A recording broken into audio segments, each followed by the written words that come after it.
अस्सलाम वालेकुम and welcome back to our channel. आप देख रहे हैं एम अहमद नज़ीर चैनल। जी स्टूडेंट्स, हमने 9th क्लास की बायोलॉजी का चैप्टर नंबर 1 स्टार्ट किया था। चैप्टर नंबर 1 का आज हमारा लेक्चर नंबर 3 है। हमने अपने प्रीवियस लेसन्स में देखा था, बायोलॉजी की डिफ़ाइन की थी हमने, ठीक है। उसके बाद हमने डिवीजन ऑफ बायोलॉजी और काफ़ी ज़्यादा ब्रांचेस ऑफ बायोलॉजी को डिस्कस किया था, ठीक है। आज का जो हमारा टॉपिक है आपके स्मार्ट सिलेबस के अकॉर्डिंग, वो है कुरान एंड बायोलॉजी। इससे पीछे जो आपके 2 चैप्टर हैं आपकी बुक में, एक है कैरियर्स इन बायोलॉजी है और दूसरा है relationship of biology to other sciences. ये दोनों टॉपिक आपके स्मार्ट सिलेबस में इंक्लूड नहीं है, ठीक है। तो कुरान एंड बायोलॉजी को आज हम डिस्कस करते हैं। मैंने यहाँ पे कुछ सूरतों के नाम लिखे हैं, ठीक है, और उनके वर्सेस लिखे हैं। तो कुरान एंड बायोलॉजी का बेसिकली लिंक क्या है आपस में, आप देखें कि बायोलॉजी में हम क्या डिस्कस करते हैं। बायोलॉजी में हम देखते हैं कि लिविंग ऑर्गेनिजम्स के बारे में, वो किस तरह से बने, किस तरह से ओरिजिनेट हुए, उनकी एवोल्यूशन कैसे हुई, उनकी क्लासिफिकेशन कैसे की जाती है, ये सारी बातें हम पढ़ते हैं बायो में, ठीक है। तो इसीलिए क्योंकि लिविंग ऑर्गेनिजम्स की एग्जिस्टेंस, उनकी एवोल्यूशन, उनका दुनिया में आना, ये सब बातें जो है हम एज अ मुस्लिम बिलीव करते हैं कि अल्लाह ताला ने हमें पैदा किया है, ठीक है। तो इसलिए कुरान में भी अल्लाह ताला ने काफ़ी जगह पर लिविंग ऑर्गेनिजम्स के बारे में कुछ बातें बताई हैं कि अल्लाह ताला ने हमें कैसे बनाया। तो वो हम डिस्कस करेंगे डिफरेंट सूरा के वर्सेस से रेलेवेंट, ठीक है। तो देखिए, सबसे पहले जो आपकी बुक में कुरान एंड बायोलॉजी वाले चैप्टर में टॉपिक में लिखा हुआ है सूरा अंबिया। तो सूरा अंबिया की आयत नंबर 30 में अल्लाह ताला ये कहते हैं कि हमने हर चीज़ को वाटर से बनाया, ठीक है। क्या कहते हैं कि वो मेक एवरीथिंग फ्रॉम वाटर, कि अल्लाह ताला ने वाटर से हर चीज़ को बनाया। किसको बनाया? बेसिकली यहाँ पे बात हो रही है लिविंग ऑर्गेनिजम्स की, तो लिविंग ऑर्गेनिजम्स को बनाया। अब आपको ये सवाल आ सकता है एमसीक्यू की स्टेटमेंट में, कुरान एंड बायोलॉजी का जो टॉपिक है बेटा, ये शॉर्ट क्वेश्चन या लॉन्ग में तो बिल्कुल नहीं पूछा जाएगा। आपको एमसीक्यूज आ सकते हैं। एमसीक्यूज किस फॉर्म में आ सकते हैं कि किस सूरत में अल्लाह ताला ने ये बात की है कि हमने लिविंग ऑर्गेनिजम्स को किससे बनाया है? वाटर से बनाया। तो आप बता देंगे सूरा अंबिया से। कौन सी वर्स, ये भी पूछा जा सकता है, तो आप बता देंगे 30। इसके बाद एक इम्पॉर्टेंट एमसीक्यू है, इस आयत के बाद एक इम्पॉर्टेंट एमसीक्यू है कि प्रोटोप्लाज्म के अंदर 60 to 70% वाटर होता है। किसके अंदर होता है बेटा? प्रोटोप्लाज्म। ये बहुत इंपॉर्टेंट एमसीक्यू है, पास पेपर का एमसीक्यू, ठीक है। प्रोटोप्लाज्म क्या होता है? अच्छा, आपको थोड़ा सा ये तो पता होगा ना कि देखिए सेल है और सेल के अंदर जो होता है उसे हम कहते हैं साइटोप्लाज्म। जो सेल के अंदर लिक्विड होता है ना, उसे कहते हैं साइटोप्लाज्म। उसके बाद सेल के अंदर होता है न्यूक्लियस। न्यूक्लियस के अंदर जो लिक्विड होता है उसे हम कहते हैं न्यूक्लियोप्लाज्म। बात समझ रहे हैं कि सेल के अंदर, यानी कि सेल वॉल और न्यूक्लियर वॉल के दरमियान में जो स्पेस है, वहाँ पर जो फ्लूइड होता है उसे साइटोप्लाज्म कहते हैं, और जो न्यूक्लियस के अंदर होता है फ्लूइड उसे न्यूक्लियोप्लाज्म कहते हैं। तो जब इन दोनों को हम कंबाइन करते हैं, सेल के अंदर टोटल जो फ्लूइड, टोटल जो लिक्विड है, उसे हम कहते हैं प्रोटोप्लाज्म। तो प्रोटोप्लाज्म के अंदर 60 to 70% वाटर होता है, यानी कि हर सेल के अंदर 60 to 70% वाटर होता है। ये बहुत इंपॉर्टेंट एमसीक्यू है, ठीक है बेटे। नेक्स्ट है सूरा रहमान। सूरा रहमान में अल्लाह ताला क्या कहते हैं? अल्लाह ताला कहते हैं वो made man from clay like a Potter, ठीक है।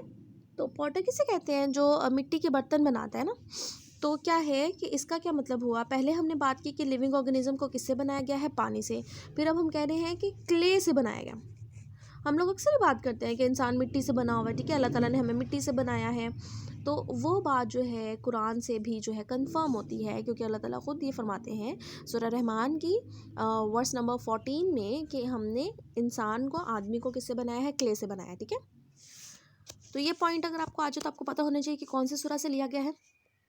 नेक्स्ट है सूरा अल मोमिनून। इसके वर्स 14 में अल्लाह ताला क्या कहते हैं? अल्लाह ताला कहते हैं कि हमने क्या लिया? पहले हमने एक क्लॉट बनाया। क्लॉट क्या मतलब? कि ब्लड का क्लॉट, ठीक है।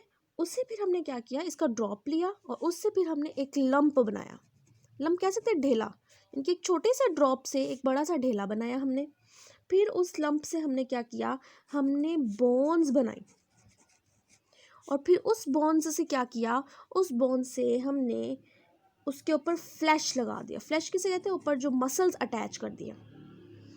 तो इस तरह से हमारी बॉडी का स्केलेटन और फिर स्केलेटन के ऊपर मौजूद मसल्स बना, और हमारी बॉडी फॉर्म हुई, ठीक है। तो अल्लाह ताला खुद फरमाते हैं सूरा अल-मोमिनून में 14 वर्स में कि हमने किस तरह से लिविंग ऑर्गेनिजम्स को पैदा किया है, किस तरह से बनाया कि एक लिटिल ड्रॉप ऑफ क्लॉट से एक पूरा लिविंग ऑर्गेनिज्म प्रोड्यूस किया, ठीक है। तो आपसे अगर पूछा जाए कि लंप या बोन्स या फ्लैश के बारे में जो है अल्लाह ताला किस सूरा में कहते हैं, तो अल-मोमिनून में कहते हैं। बेटा नेक्स्ट सूरा जो है वो बहुत इंटरेस्टिंग है। उसमें अल्लाह ताला क्या कहते हैं, बेसिकली आपको ना यहाँ से एमसीक्यू किस तरह से आ सकता है, आपको एमसीक्यू आ सकता है कि इन विच सूरा अल्लाह टॉक्स अबाउट द क्लासिफिकेशन, ठीक है। क्लासिफिकेशन क्या होती है, क्लासिफिकेशन आपने छोटी क्लासेस में इसके बारे में शायद डेफिनेशन तो डिस्कस की ही होगी कि हम लिविंग ऑर्गेनिजम्स को उनकी करेक्टरिस्टिक्स की बेस पे ग्रुप्स और सब ग्रुप्स में डिवाइड करते हैं, ठीक है। तो ग्रुप्स और सब ग्रुप्स में डिवाइड जब हम करते हैं तो किस बेस पे करते हैं, सिमिलैरिटीज की बेस पे, ठीक है।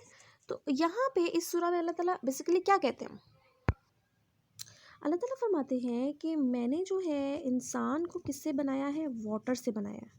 और वाटर से बनाने के बाद जो मैंने लिविंग ऑर्गेनिजम्स प्रोड्यूस किए हैं, उनमें से उन लिविंग ऑर्गेनिजम्स में से कुछ ऐसे हैं जो कि क्या करते हैं, creep up over their bellies, creep करते हैं। अब आप सबके माइंड में कुछ आया कि जो क्रीपिंग करते हैं, जो रेंगते हैं, वो लिविंग ऑर्गेनिजम्स कौन से हैं, वो होते हैं रेप्टाइल्स, है ना, ऐसे ही है। फिर जो है उनमें से कुछ ऐसे हैं विच वॉक ऑन 2 legs, ठीक है, वॉक ऑन 2 legs।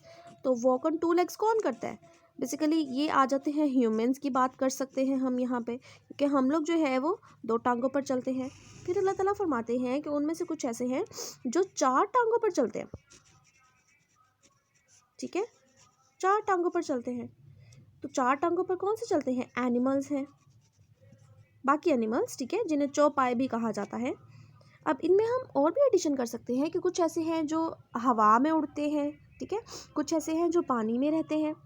तो बेसिकली अल्लाह ताला ने क्या यहाँ पर ये बताया है, अल्लाह ताला ने कि कुछ ऐसे हैं कि वो रेप्टाइल्स हैं, कुछ ह्यूमंस हैं, कुछ एनिमल्स हैं। तो हम ये कैटेगरीज कब बनाते हैं, जो जितने भी रेंगते हैं हमने उन सबको कह दिया कि ये रेप्टाइल्स हैं, ठीक है। जितने भी जो है 4 टांगों पे चलते हैं हम उन्हें चौपाई कहते हैं, या क्लासिफिकेशन हमने ये खुद की भी है। तो बेटा आपको ये सवाल आ सकता है कि कौन सी सूरा है जिसमें अल्लाह ताला क्लासिफिकेशन के बारे में बात करते हैं। अब आपके माइंड में फ़ौरन से है कि अल्लाह ताला ने क्लासिफिकेशन कैसे कर ली, क्योंकि क्लासिफिकेशन तो हम बात करते हैं कि हमने अभी आके 9th क्लास में आके इस बारे में डिस्कस किया है कि लिविंग ऑर्गेनिजम्स को ग्रुप्स में डिवाइड किया, डिफरेंट साइंटिस्ट ने ये काम किया है। तो अल्लाह ताला ने तो ये सब काम पहले से ही किया हुआ था ना, कि जितने भी लिविंग ऑर्गेनिजम्स प्रोड्यूस किए उनमें से कुछ की करेक्टरिस्टिक्स ये थी, कुछ की ये थी, कुछ की ये थी, ठीक है बेटे। तो आपने याद रखना है कुरान एंड बायोलॉजी, इससे आपको क्या आ सकते हैं, सिर्फ एमसीक्यू पॉइंट ऑफ व्यू से ये इंपॉर्टेंट है। आपने याद रखना है कि 4 सूरा के बारे में आपने पढ़ा है, उन सूरा के नाम याद रखने हैं, उनकी वर्सेस आपने याद रखनी है, ठीक है। फिर आपने याद रखना है कि आपको किस तरह से स्टेटमेंट आ सकती है, आपको आ सकती है कि बताएं कि अल्लाह ताला ने किस सूरा में ये बताया है कि लिविंग ऑर्गेनिज्म से वाटर से बनाया, सूरा अंबिया। लिविंग ऑर्गेनिजम्स को क्ले से बनाया, सूरा रहमान। किस सूरा में अल्लाह ताला ने डिस्क्राइब किया है कि किस तरह से क्लोथ से फ्लैश तक की जो है सीरीज़ के बारे में बताया, अल-मोमिनून है। और किस सूरा में अल्लाह ताला क्लासिफिकेशन के बारे में डिस्कस करते हैं, वो सूरा नूर है। इसके अलावा जो पास पेपर का एमसीक्यू है वो मैंने आपको बताया है कि 60 to 70% प्रोटोप्लाज्म जो है वो प्रेजेंट होता है हर सेल के अंदर, ठीक है। तो आज का बेटा हमारा इतना सा ही टॉपिक था कुरान एंड बायोलॉजी का। आई होप कि आपको समझ आ गया होगा, ठीक है। अगर कोई कन्फ्यूजन होती है, कुछ पूछना चाहते हैं तो कमेंट सेक्शन में ज़रूर पूछिएगा। वीडियो पसंद आ जाती है तो लाइक करना मत भूलिएगा। अल्लाह हाफिज़।